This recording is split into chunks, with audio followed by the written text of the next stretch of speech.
Hello, everyone. This is Dana from NexGen. Today, I would like to do a case study on Douglas and Veronica. This is Douglas and Veronica's profile as of today. Douglas is 58 and Veronica is 57, which makes them both baby boomers. They were high school sweethearts and they've been married for 36 years. They are both college graduates. Douglas has his master's degree, and Veronica has her undergraduate degree. They have two married sons that are financially independent, and they have three grandchildren.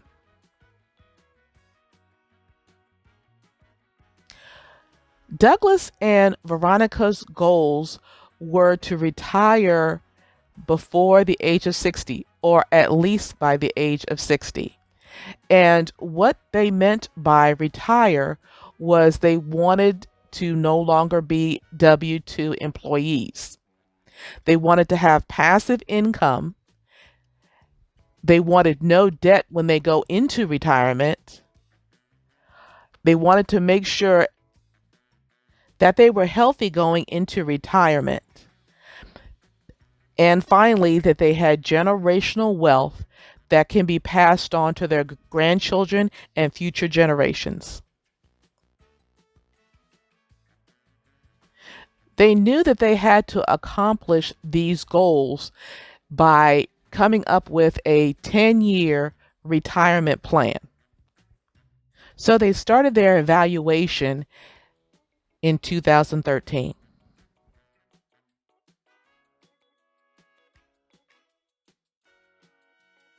Not only did they have to evaluate their financial plan, but to make sure that they were balanced, they had to evaluate their spiritual, physical, of course, emotional, social, intellectual, and environmental wellness.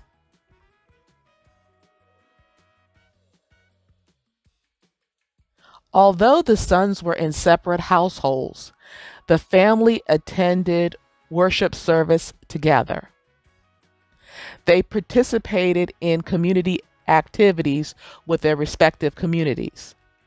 As business owners, Douglas and Veronica took business trips at least quarterly with their sons and their families because their sons were also a part of their business.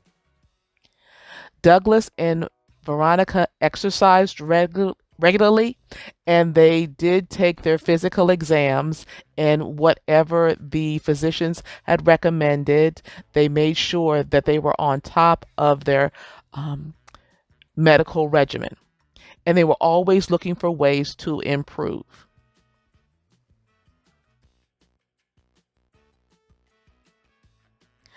I said that Douglas and Veronica were business owners, but in fact, they were part time business owners.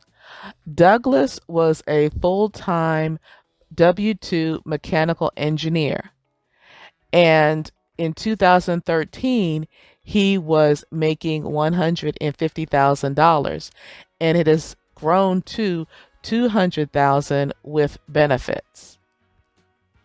Veronica was in the military. After 15 years, she decided to switch over into the reserves, and she is now a retired reservist. As a retired reservist, Veronica will be eligible for a military pension at the age of 60.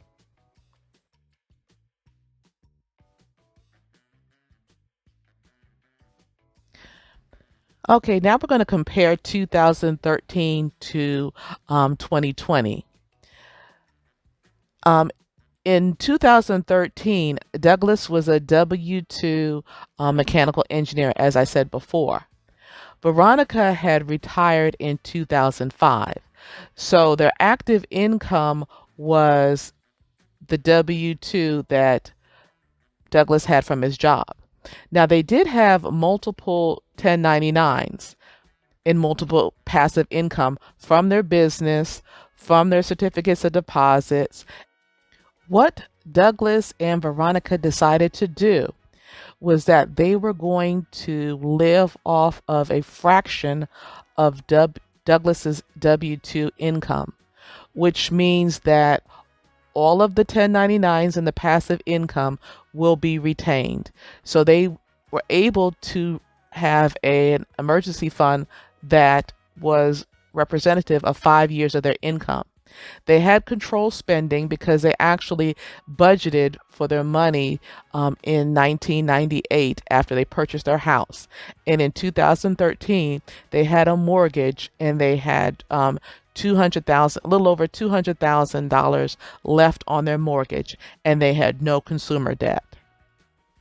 In 2020, they were able to have additional 1099s and passive with their passive income.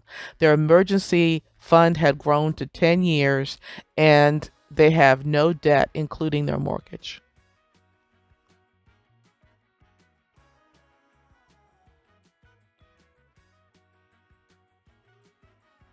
Douglas and Veronica reviewed their life insurance, home insurance, health, and auto to make sure that they had adequate insurance going into retirement. They also reviewed their estate planning to make sure that was adequate and appropriate for them. Again, they were debt free with passive income. They continued to make sure they made their medical appointments and to make sure they were paying attention to their physical wellness. They kept their lines of communication open as a married couple so that they made the decision in March of 2020 that Douglas was able to retire. So instead of September 2023, Douglas and Veronica are no longer W-2 employees. Are you ready to retire? Don't forget to like, comment, share, and subscribe.